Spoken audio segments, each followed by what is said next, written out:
Hello दोस्तों, तो कैसे हो आप सभी लोग। आई होप आप सभी लोग अच्छे होंगे, स्वस्थ होंगे और मस्त होंगे। तो आइए आज फिर से एक नई वीडियो में आपका स्वागत है। तो आज पढ़ेंगे हम लोग past continuous tense. Past indefinite tense तक हम लोग पढ़ चुके हैं और अब पढ़ेंगे पास्ट कॉन्टिन्यूअस टेंस। तो पास्ट कॉन्टिन्यूअस टेंस की पूरी डिटेल आज इसमें आप लोग जान जाएंगे। ठीक, तो चलो देखते हैं पास्ट कॉन्टिन्यूअस टेंस क्या होता है। पास्ट कॉन्टिन्यूअस टेंस पहचान क्या है इसकी।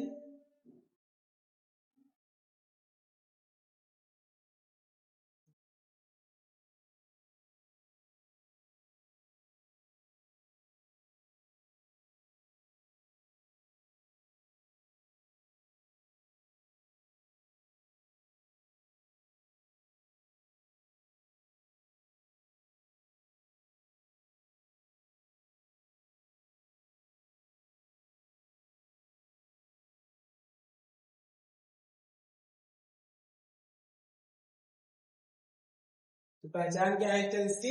इस टेंस के वाक्यों के अंत में रहा था, रही थी, रहे थे आदि शब्द आते हैं तथा भूतकाल में कार्य के जारी रहने का संकेत देता है। मतलब कोई भी कार्य है वो पास्ट में, मतलब भूतकाल में जो समय बीत चुका है उसमें कार्य जारी रहा होगा, जारी रहा होगा, कुछ टाइम तक वो चला होगा। मतलब वो कोई कार्य जो पास्ट में हुआ है वो थोड़ी देर तक चला होगा, मतलब कुछ टाइम तक कंटिन्यू चला होगा। उसी को क्या बोलते हैं, पास्ट कंटिन्यूअस टेंस। जैसे एग्जांपल कह दिया जाए, वह कल सो रहा था, तो ऐसा तो है नहीं कि तुरंत सोकर उठ गया, नहीं ना, कुछ देर सोया होगा, मतलब कुछ टाइम लिया है, सोने का कार्य किया कुछ देर तक, तो कंटिन्यू किया है कार्य, लेकिन का पास्ट में समय बीत चुका है वो, तो कौन सा हो जाएगा, पास्ट कंटिन्यूअस टेंस। तुम कल हिंदी पढ़ रहे थे, तो ऐसा तो है नहीं कि तुरंत पढ़कर बंद कर दिए, नहीं ना, कुछ देर पढ़े होगे, है ना, कुछ देर तक कंटिन्यूस पढ़े होगे। जब कंटिन्यूस पढ़ रहे थे तो क्या हो जाएगा, कंटिन्यूस, और पास्ट में कर रहे थे, भूतकाल टाइम बीत चुका है, तो क्या हो जाएगा, पास्ट कंटिन्यूअस टेंस। वे कल स्कूल जा रहे थे, तो जा रहे थे तुरंत तो पहुंच नहीं गए, जा रहे थे वो कुछ दूरी तय किए है ना, जब कुछ दूरी तय किए हैं, जाने में थोड़ा कार्य टाइम लगा है, जा रहे थे, कंटिन्यू चल रहे थे, तो कौन सा हो जाएगा, पास्ट कंटिन्यूअस टेंस। पास्ट मतलब ये क्या होता है, बीता हुआ समय, जो समय बीत चुका हो। अब जो समय बीत गया वही पास्ट होता है, लेकिन जब कोई भी कार्य पास्ट में चल रहा हो तो वो क्या हो जाता है, पास्ट कंटिन्यूअस टेंस हो जाता है। ठीक, समझ में आया इस पहचान। रिकॉर्डिंग अफर्मेटिव सेंटेंस हिंदी क्या होती है, सकारात्मक वाक्य, सकारात्मक वाक्य। इसका स्ट्रक्चर क्या होता है, आई ही सी इट या name, I he see it या कोई नेम या फिर कोई सिंगुलर नाउन, इनके साथ हमेशा लगता है वाज। हेल्पिंग वर्ब क्या लगती है, वाज, और वर्ब की आईएनजी फॉर्म। हमने पहले ही बता दिया था कि जहां भी रहा मिले तो रहा के साथ हमेशा वर्ब की कौन सी फॉर्म यूज होती है, आईएनजी फॉर्म। तो यहाँ पे देखो रहा मिल रहा है नहीं, और जब रहा मिले तो वर्ब की आईएनजी फॉर्म यूज करना।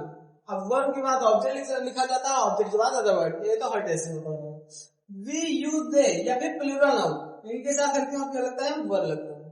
ठीक, वी यू दे या फिर प्लूरल नाउन, इनके साथ हेल्पिंग वर्ब क्या लगती है, तो वर्ब लगते हैं, और वर्ब के साथ वर्ब की आईएनजी फॉर्म, फिर ऑब्जेक्ट, उसके बाद अदर वर्ड। ठीक, अब देखो इस एग्जांपल देखो, जैसे लिखा हुआ है, वह कल स्कूल जा रही थी, वह कल स्कूल जा रही थी, तो वह के लिए यहाँ सबसे पहले सब्जेक्ट क्या लिखेंगे, सब्जेक्ट वह है ना, तो वह के लिए क्या लिखेंगे, ही किसी, जा रही थी लड़की है ना, और लड़की के लिए क्या होता है, सी होता है, लड़की के लिए सी होता है, तो सबसे पहले सब्जेक्ट सी हो जाएगा।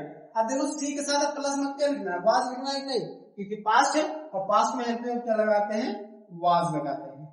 ठीक, अब वाज हो गया, फिर वर्ब की आईएनजी फॉर्म। वर्ब मतलब क्रिया, कौन सा कार्य कर रही थी, जाने का कार्य, कौन सा कर रही थी, जाने का, और जाना का क्या होता है, गो, जाना का गो होता है, आईएनजी फॉर्म गोइंग हो जाएगा, आईएनजी फॉर्म गोइंग हो जाएगा।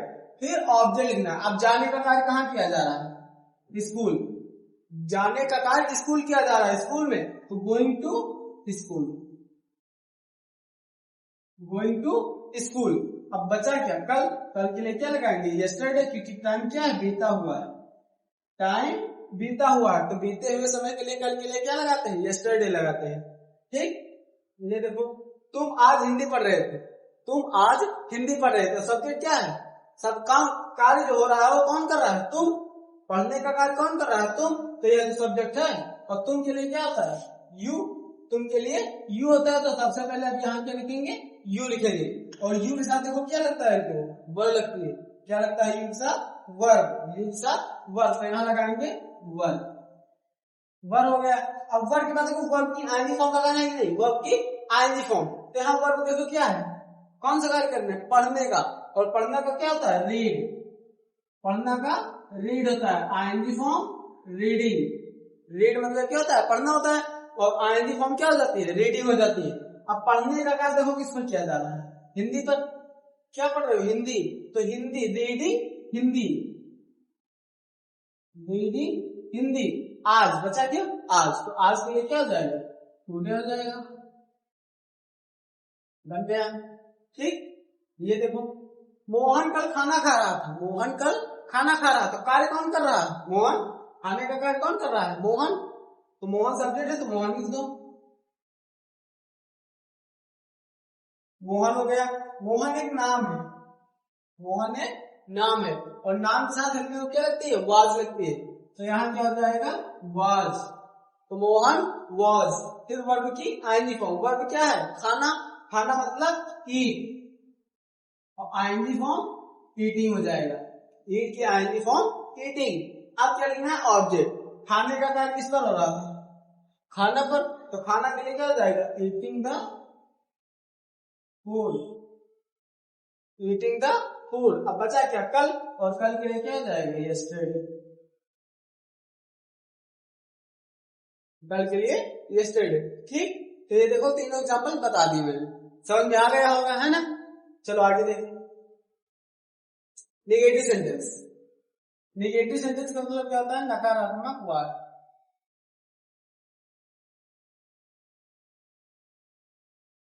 नकारात्मक वाक्य। नकारात्मक वाक्य। तो यहाँ निगेटिव का मतलब क्या होता है? नॉट। नहीं आ जाएगा सेंटेंस में। और जब नहीं आ जाएगा तो क्या लगाना है? नॉट लगाना है। और नॉट कहाँ लगेगा? तीसरे स्थान पर। मतलब मेन जो हेल्पिंग वर्ब है, हेल्पिंग वर्ब के बाद लगाना है। तो हेल्पिंग वर्ब वाज वर्ब है, तो इसके बाद देखो क्या लग गया है? नॉट लग गया है। तो वाज वर्ब हेल्पिंग वर्ब है, इसके बाद क्या लग गया है? नॉट लग गया है। सारे टेंस में यही चलता था, यहाँ भी वही है। ठीक। बाकी स्ट्रक्चर सेम। आई सी के साथ वाज, वी के साथ अबर लगता है, सारा सेम। तो यहाँ सबसे पहले देखो, पक्षी आकाश में नहीं उड़ रहे हैं, उड़ रहे थे। पक्षी आकाश में नहीं उड़ रहे थे। पक्षी आकाश में नहीं उड़ रहे थे। तो पक्षी ऐसा तो है नहीं कि सिंगल है वो होगी, बहुत सारे होंगे, है ना?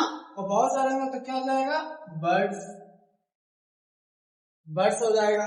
और जब प्लूरल है तो प्लूरल नाउन के साथ क्या लगाते हैं? वर्ड लगाते हैं। अगर एक होती तो वाज लगाते हैं, लेकिन जब ज्यादा है एक से तो क्या लगाएंगे? वर्ड लगाएंगे। तो बर्ड्स वर्ड। और फिर नहीं के लिए क्या लिखेंगे? नॉट। नहीं के लिए नॉट। अब फिर नॉट हो गया तो आप क्या लिखेंगे? वर्ब की आईएनजी फॉर्म। वर्ब क्या है? उड़ना। उड़ना मतलब fly. ING form flying. ING form flying. कहाँ उड़ रहे हैं? आकाश में। तो मैं के लिए in the sky.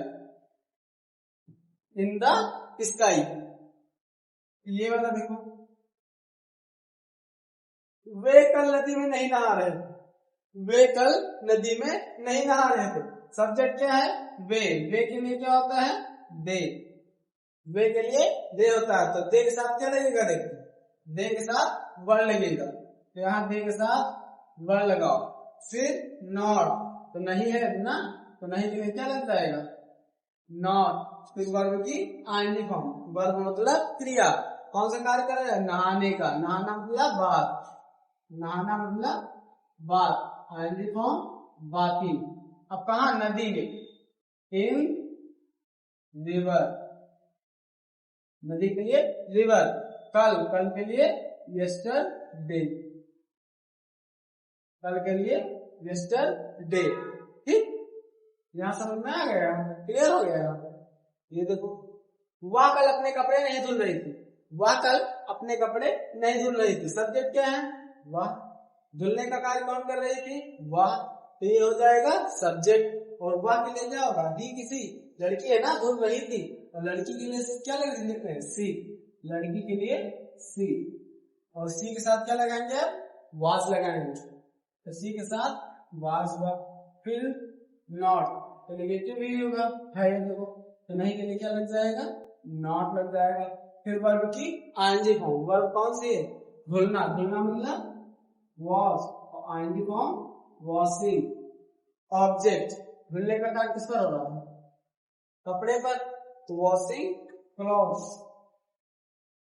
Washing clothes, अपने कपड़े, तो अपने है ना, तो सी के साथ अपना के लिए क्या लगता है, हर, तो her cloth, washing her clothes, washing her cloth. अब कल के लिए yesterday, कल के लिए yesterday हो गया, ठीक, यहाँ तक क्लियर हो गया। चलो आगे देख, interrogative sentence first type, first type में क्या शब्द पहले आता है, और जब क्या शब्द पहले आया तो हेल्पिंग वर्ब को पहले कर देते हैं, और यहाँ हेल्पिंग वर्ब क्या लग रही है, वाज और वर, तो वाज वर को क्या करना है, सेंटेंस के पहले कर देना है। देखो इनके साथ वाज लगता था ना, तो वाज को क्या कर दे सबसे पहले, इनके साथ वर लगता था, वर को क्या कर दे सबसे पहले, बाकी सेम स्ट्रक्चर, बाकी उसी तरह जो हेल्पिंग होती है उसे सबसे पहले कर दिया गया है, ठीक। तो यहाँ देखो सबसे, क्या रोशनी कल खाना बना रही थी, क्या रोशनी कल खाना बना रही थी, क्या रोशनी कल खाना बना रही थी, तो क्या शब्द पहले है, तो देखो वाज वर्ब में से कोई एक है जो वो पहले आएगी। अब कौन सी आएगी इसको देखने के लिए सबसे पहले पता होना चाहिए सब्जेक्ट क्या है, इसमें से कोई सब्जेक्ट, इसमें से, तो देखो यहाँ रोशनी है, रोशनी एक नाम है, और नाम के साथ देखो क्या लगता है, वाज, नाम के साथ वाज लगता है, तो यहाँ क्या लगेगा, वाज। फिर कोई नेम, और नेम है रोशनी, तो रोशनी हो गया। फिर नॉट, तो नेगेटिव है ना, नेगेटिव नहीं है तो नॉट को नहीं लगाएंगे। आप क्या लिखेंगे, वर्ब लिखेंगे, कौन सा कार्य करेंगे, बनाने का, बनाना, खाना बनाना क्या होता है, कुक, और आईएनजी फॉर्म कुकिंग, क्या ऑब्जेक्ट क्या है, खाना, तो cooking the food, cooking the food, कल के लिए yesterday,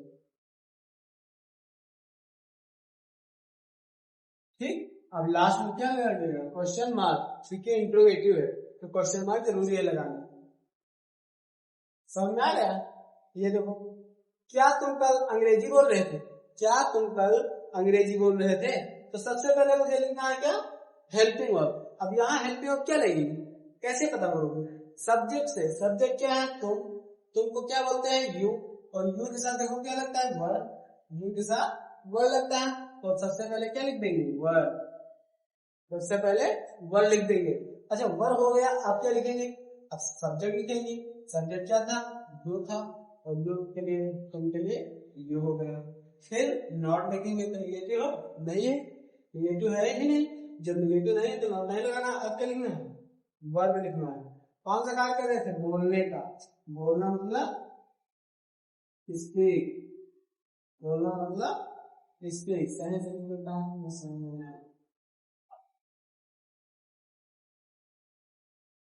आईएनजी फॉर्म स्पीकिंग, क्या बोल रहे थे, ऑब्जेक्ट, बोलने का काम अंग्रेजी पर हो रहा था, बोलना, स्पीकिंग इंग्लिश, कल के लिए yesterday, क्वेश्चन मार्क, कल के लिए yesterday क्वेश्चन मार्क, ठीक, यहाँ तक क्लियर हो गया। चलो देखो आगे, क्या हम क्रिकेट नहीं खेल रहे थे, क्या हम क्रिकेट नहीं खेल रहे थे, तो सबसे पहले वाज लगेगा कि वर्ब, कैसे पता करोगे, सब्जेक्ट से, वी है ना, हमको क्या बोलते हैं, वी बोलते हैं, और वी के साथ देखो क्या लगता है, वर्ब लगता है, वी के साथ वर्ब लगता है, तो यहाँ अब क्या लिखेंगे, वर्ब, क्या लिखेंगे, वर्ब, फिर सब्जेक्ट, और हम क्या बोलते हैं, वी, हमको क्या बोलते हैं, वी। अब सब्जेक्ट यहाँ क्या था, हम, और हमको लिए क्या लिख देंगे, वी, तो यहाँ वी हो जाएगा। फिर नॉट, तो ये है, ये लिखो, यहाँ नहीं दिया हुआ तो नहीं के लिए नॉट लगाना पड़ेगा, तो यहाँ वी के बाद क्या हो जाएगा, नॉट हो जाएगा। फिर वर्ब की आईएनजी फॉर्म, खेलना, खेलना का क्या होता है, प्ले, आईएनजी फॉर्म प्लेइंग, क्या खेल रहे थे, क्रिकेट, प्लेइंग क्रिकेट, बस कुछ बचा ही नहीं, लास्ट में क्वेश्चन मार्क लगा के काम खत्म। यहाँ तक क्लियर हो गया? देखो आगे लास्ट टाइप बचा हुआ सेकंड टाइप में क्वेश्चन वर्ड बीच में आते हैं। क्या, क्यों, कब, कहाँ, कैसे, ये सब क्वेश्चन वर्ड सेंटेंस के बीच में आते हैं। और जब सेंटेंस के बीच में आएंगे तो उसकी अंग्रेजी सबसे पहले लिखेंगे। यहाँ देखो सबसे पहले क्या लिखेंगे? क्वेश्चन वर्ड, जो भी क्वेश्चन वर्ड होगा सबसे पहले क्वेश्चन वर्ड, फिर हेल्पिंग वर्ब। क्वेश्चन वर्ड के बाद क्या लिखेंगे? हेल्पिंग वर्ब, फिर सब्जेक्ट, फिर नॉन। बाकी स्ट्रक्चर सेम है। तो जो सेंटेंस के बीच में क्वेश्चन वर्ड आएंगे उसकी इंग्लिश सबसे पहले लिख दी जाएगी, बाकी सेम उसी तरह रहेगा। ठीक, तो देखो यहाँ सबसे पहले सेंटेंस में पढ़ो, वह कल क्या पढ़ रहा था। वह कल क्या पढ़ रहा था, तो यहाँ क्या क्वेश्चन वर्ड है? यहाँ है क्या। वह कल क्या पढ़ रहा था, अगर क्या को हटा दिया जाए तो वह कल पढ़ रहा था। तो यहाँ अगर ऐसा बोलोगे, क्या को हटा दोगे तो ऐसा पता ही नहीं चलेगा कि हाँ क्वेश्चन पूछ रहे थे। ठीक, तो वह कल क्या पढ़ रहा था, क्या सही क्वेश्चन वर्ड है? क्या ही क्या है? क्वेश्चन वर्ड है। क्या सही प्रश्न पूछा जा रहा है, तो क्या के लिए सबसे पहले क्या लिखेंगे? व्हाट। क्या के लिए सबसे पहले व्हाट हो जाएगा। अच्छा, क्या के लिए व्हाट हो गया? Question word. क्वेश्चन वर्ड के बाद वाज लगेगा कि वर? बताओ, क्वेश्चन वर्ड क्या लगेगा? Help low. वाज की वर, तो सब्जेक्ट क्या है? ही है, और ही के साथ क्या लगता है? सी। वाज, ही के साथ वाज लगता है, तो व्हाट वाज। फिर ही, वह के लिए ही, फिर नॉट, तो निगेटिव है नहीं तो नॉट लगाना नहीं है। अब क्या लिखना है? वर्ब। वर्ब क्या है? पढ़ना। पढ़ना मतलब रीड, और रीड के आएंगे फॉर्म रीडिंग। कल के लिए यस्टरडे, कल के लिए यस्टरडे, लास्ट में क्वेश्चन मार्क। ठीक, अब देखो अगला एग्जांपल दिया हुआ है, तुम कल क्यों रो रहे थे। तुम कल क्यों रो रहे थे, तो सबसे पहले यहाँ क्वेश्चन वर्ड क्या है? क्यों। और क्यों के लिए क्या होता है इंग्लिश? व्हाई। क्यों के लिए व्हाई होता है, तो सबसे पहले व्हाई लिखेंगे।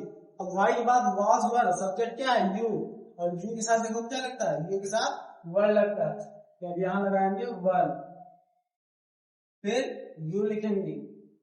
तुम के लिए क्या हो जाएगा? यू, फिर नहीं के लिए नॉट, तो निगेटिव है नहीं, और जब निगेटिव नहीं है तो नॉट को नहीं लगाएंगे।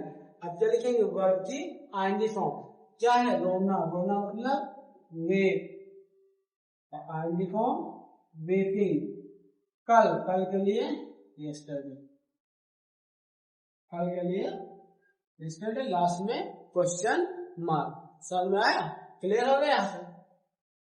ये देखो, राधा कल कहाँ जा रही थी।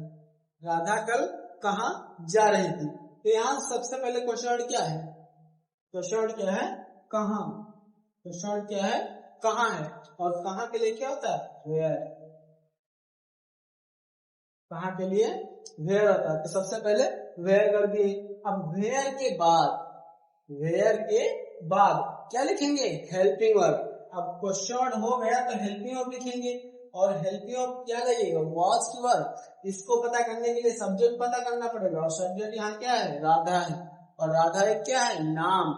जब सिंगुलर है, नाम है, तो सिंगुलर के साथ सिंगुलर हेल्पिंग वर्ब, मतलब यहाँ क्या लगेगा? वाज। क्या लगेगा? वाज लगेगा। फिर कोई जो भी नाम है, नाम क्या है? राधा, तो यहाँ लिखेंगे राधा, राधा हुआ। फिर नॉट, तो निगेटिव है नहीं है, यहाँ भी निगेटिव नहीं है, और अगर निगेटिव होता तो नॉट लगा देते, लेकिन जब निगेटिव नहीं है तो नॉट को नहीं लगाना है। ठीक, तो अब यहाँ क्या लिखना है? वर्ब की आईएनजी फॉर्म। यहाँ देखो वर्ब क्या है? जाना। जाना मतलब गो, और गो की आईएनजी फॉर्म गोइंग। गो की आईएनजी फॉर्म गोइंग। कहाँ? कल। अब जब और कोई प्लेस दिया ही नहीं है तो यहाँ कल बचाना, कल के लिए क्या हो जाएगा? यस्टरडे। कल के लिए यस्टरडे, लास्ट में लग जाएगा क्वेश्चन मार्क। तो यहाँ तक समझ में आ गया? चलो ठीक, अब ये सेकेंड टाइप भी काम खत्म हो चुका है, तो अब ये पास्ट कॉन्टिन्यूअस टेंस भी कंप्लीट हो गया है। तो यहाँ तक आशा करता हूँ समझ में आ गया होगा अच्छे से। ठीक, और जो भी ना समझ में आया हो कमेंट में बता देना। ठीक, कहाँ पर थोड़ी दिक्कत हो रही है हम उसे और अच्छे से समझा देंगे, ठीक, नेक्स्ट वीडियो में। तो इसके बाद क्या पास्ट कॉन्टिन्यूअस हो चुका है, अब पढ़ने वाले हैं past perfect tense. Past perfect tense skills की बात करेंगे, ठीक। तो यहाँ तक अच्छे से कंप्लीट कर लेना और इसको नोट में जरूर लिख लेना, ठीक। तब तक के लिए बाय दोस्तों, नेक्स्ट वीडियो में मिलते हैं पास्ट परफेक्ट टेंस के साथ।